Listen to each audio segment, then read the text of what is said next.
এই কালি ও বাবা, আমাদের 3 বোনের মধ্যে তুমি কার ভাগ্যে ভাগ্যবান? কালি, লালি, ডালি, তোরা 3 মেয়েই আমার ভাগ্যলক্ষ্মী। না বাবা, আজ তোমাকে বলতেই হবে কে বেশি ভাগ্যবান। চল 3 রাস্তার মোড়ে গেলে তোরা এর উত্তর পেয়ে যাবি। চল বল তোরা কে কোন পথে যাবি। এই হলো 3 রাস্তার মোড়। এই পথে গেলে প্রচুর টাকা পাবি, তোদের সারা জীবনের অভাব মিটে যাবে। এই পথে গেলে একটা পরশ পাথর পাবি, যাকে সহজ সরল মনে স্পর্শ করে যা চাইবি তাই পাবি। আর এই পথে গেলে একটা অন্ধকে পাবি, যে আগে ওই টাকা আর পাথরের মালিক ছিল, এখন সবকিছু হারিয়েছে ভিখারি। বাবা, আমি এই পথে যাব, অনেক টাকা পেলে আমার সারা জীবনের চাহিদা মিটে যাবে।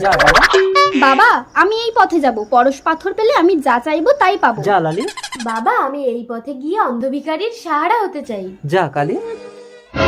টাকার ব্যাগ, এত টাকা, আমি যাই। এই দাঁড়াও, এই টাকা এখন সরকারের আন্ডারে।